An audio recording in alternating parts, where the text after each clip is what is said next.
자, 반갑습니다. 현대차 주주님들, 장선정입니다.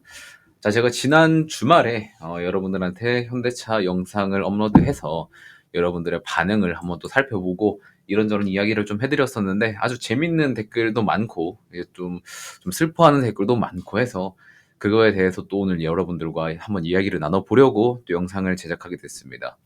자, 일단 영상 시작하기 전에 여러분들 좋아요 한 번씩만 부탁드리고요. 구독은 여러분들이 한번 보시고 내용 괜찮다, 뭐 더 들어보고 싶다 하시면 그때 구독 눌러주셔야 되니까 지금은 좋아요 요거 한 번만 클릭을 해주시면은 영상 제작에 너무나 힘이 많이 될 것 같습니다. 자, 일단 시작을 해보면 일단 주말에 달린 댓글 보면은 하나씩 보도록 할게요. 뭐 이제 여러분들한테 이제 바라는 목표가라든지 의견 같은 것들 한번 물어봤는데 뭐 이제 30만 원, 뭐 현대차나 삼전이나 똑같다. 5년 안에 100만 원 갈 수 있을까? 100만 원은 솔직히 모르겠습니다. 자, 그리고 중기 23만 원, 장기 40만 원으로 기대한다. 현실적인 목표가고요.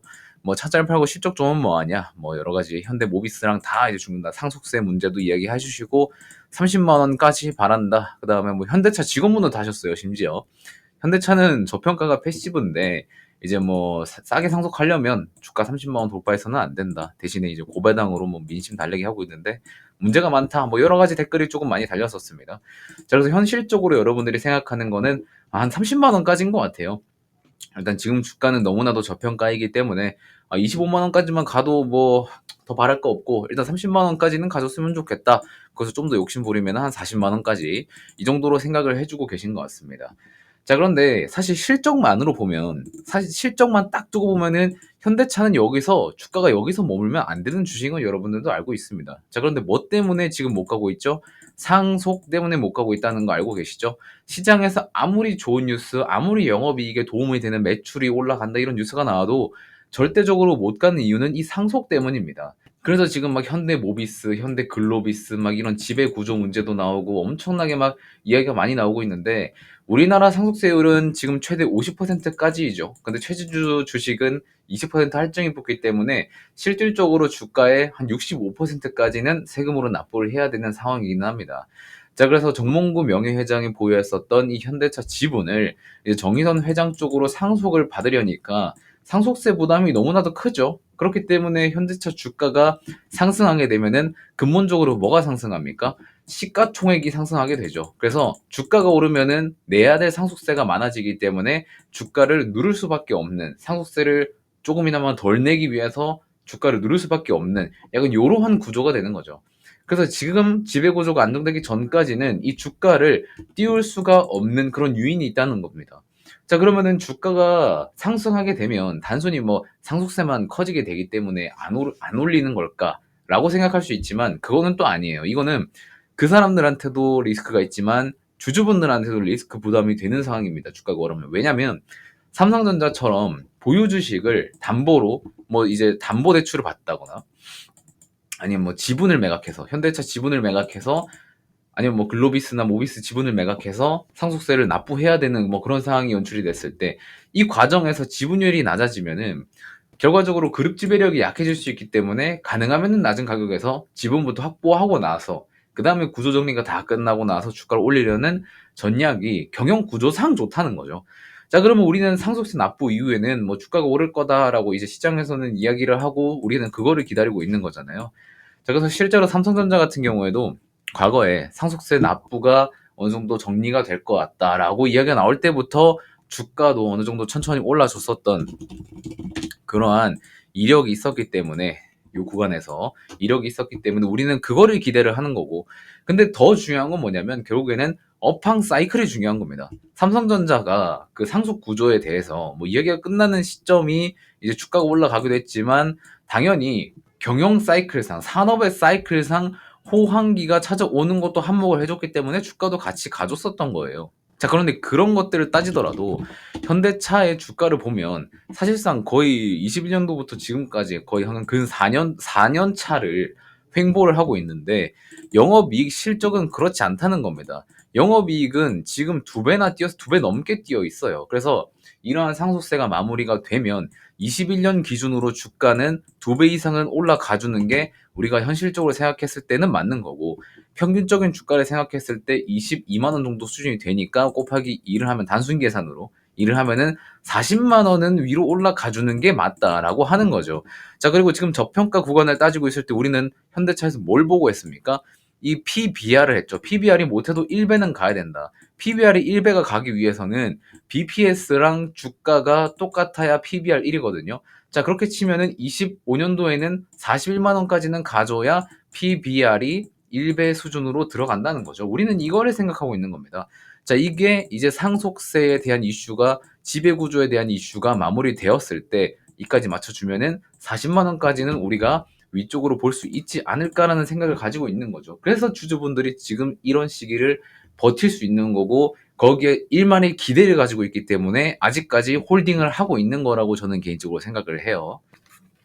그래서 제가 지금 영상에서 현대차 나중에 매출 오를 겁니다. 뭐 현대차 나중에 영업이익 오르고 막 레버리지 어쩌고 저쩌고 그렇게 얘기를 해도 여러분들은 그게 중요한 게 아니에요. 상속세 이 문제가 빨리 해결되는 게 중요한 거거든요. 그래서 지금 기간에는 여러분들이 현대차를 보고 있을 게 아니라 지금 시장에서 어떤 종목들이 더 잘 가지고 있는지를 파악하는 게 우선이거든요. 왜냐면 현대차에 뭐 추가 매수를 한다거나 아니면 뭐 몇 년 홀딩 한다거나 그런 사람들 그 의견은 전부 다 존중을 하지만, 만약에 혹시나 이 추가 매수를 고민하고 계신 분들이라면 물론 지금 매력적인 가격이긴 합니다. 뭐 지지선 그런 것들을 다 포함했을 때 분명 매수하기 매력적인 가격인 건 맞지만, 우리가 생각하고 있는 이 상속에 대한 이슈가 해결되고 나서 들어가도 늦지 않다라는 거 말씀을 드리겠고, 여러분들이 지금 시장에서 볼만한 종목들 제가 몇 개만 꼽아 드리겠습니다. 이거 한번 잘 보고, 여러분들이 만약에 자금이 여유가 있으신 분들은 제가 말씀드리는 종목들 한번 개인적으로 조금 더 공부를 해서 한번 매매를 해보시던지 아니면 좀 더 추이를 지켜보시던지 그렇게 해보셨으면 좋겠어요. 자, 몇 개만 알려드릴게요. 일단 오늘자 기준으로 3월 10일자 기준으로 여러분들이 보셔야 되는 거는 HD 현대 마린 엔진입니다. 얘는 여러분들이 무조건 보셔야 돼요. 왜냐면 일봉탁 기준으로 켜서 보여드리면 지금 조선업 호황인 건 여러분들도 귀딱지 않게 들어서 아마 많이 알고 계실 겁니다. 자, 그런데 그 중에서도 엔진 쪽을 저는 여러분들이 보셨으면 좋겠어요. 왜냐면 일단 조선 선박을 만드는 선박 제작사들은 주가가 실적 대비해서 지금 기준으로 실적 대비해서 많이 오른 거는 맞습니다. 예를 들어서 하나오션이라든지 현대중공업이라든지 한국조선해양 이런 애들은 우리가 시장에서 중심적으로 많이 봐왔고 실적이 실제로 많이 올라오기도 한 종목이긴 합니다. 근데 얘네들이 상승 기회가 조금 줄기도 했지만 제일 결정적인 건 뭐냐면, 시장에서 배를 만들 때 이 신조선가를 기준으로 배값을 결정하게 됩니다. 자, 근데 이 신조선가가 21년도부터 24년도까지 꾸준하게 올라왔었는데 25년도 때 최근에 조금 삐끗하고 있습니다. 그래서 얘가 올라야 조선사들의 주가도 오를 수 있는 거지만 지금은 약간 주춤하고, 지금은 어떤 게 뜨고 있냐면 이 엔진 부분이 많이 뜨고 있어요. 이 엔진이 왜 뜨냐? 작년에 중국 선박사들이 컨테이너선 발주를 많이 땡겨왔었습니다. 심지어 중국 같은 경우에는 도크를 새로 뚫어서 발주를 더 받았어요. 그래서 중국에서는 지금 배를 만든 물량이 넘치고 넘치는데 선박을 만들 수 있는 도크는 뚫었지만 이 엔진을 만들 수 있는 캐파는 늘리지 않았습니다. 그리고 중국이 결정적으로, 중국에서도 이 엔진은 한국산 엔진을 많이 써요. 얼마나 쓰냐면 선박 제조의 50%는 한국 엔진을 따다가 씁니다. 자, 그렇기 때문에 최근에 하나 엔진 쪽에서도 중국발 수주가 많이 들어왔었고 HD 현대 마린 엔진 쪽에서도 수주량이 계속해서 늘고 있는 겁니다. 자, 그런데 조선사들이랑 엔진사들의 차이점은 뭐냐면 우리나라 조선사들은 도크를 추가로 늘리지를 않아요.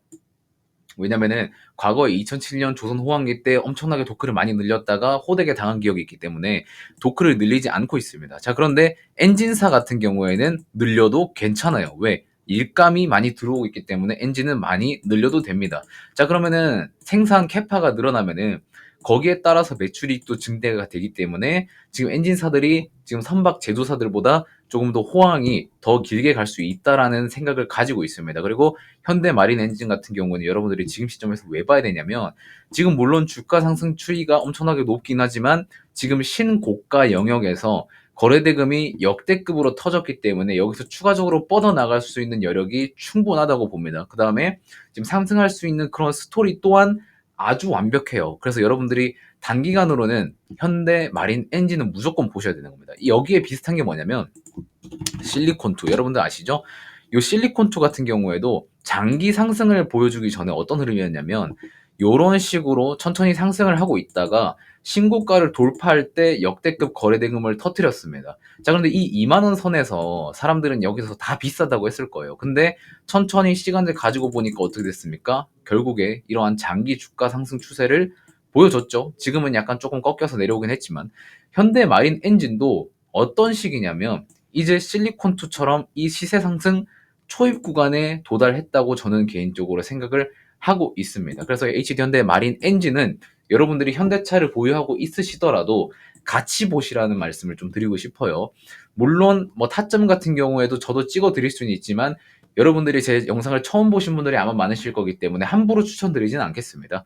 자, 근데 일단 HD 현대 마린 엔진 여기서 추가적으로 3만 원 이상 쭉쭉 뻗어나갈 수 있는 상승 여력이 지금 마련이 돼 있다라는 것만 여러분들이 체크하시고 한번 모니터링 해보시면 좋겠다라는 말씀을 좀 드려보도록 하겠습니다. 아시겠죠?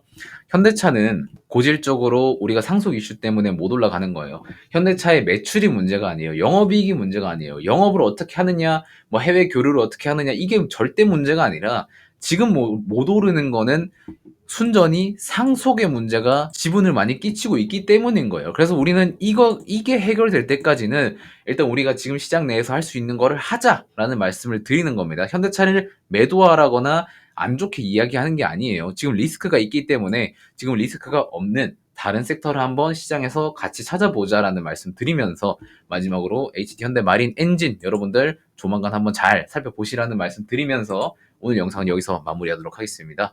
자, 그러면은 전 다음 영상에서 또 찾아뵙도록 하겠고 여러분들 또 행복한 저녁 되시고 맛있는 것도 많이 드시고 푹 쉬시고 내일도 화이팅입니다. 고맙습니다.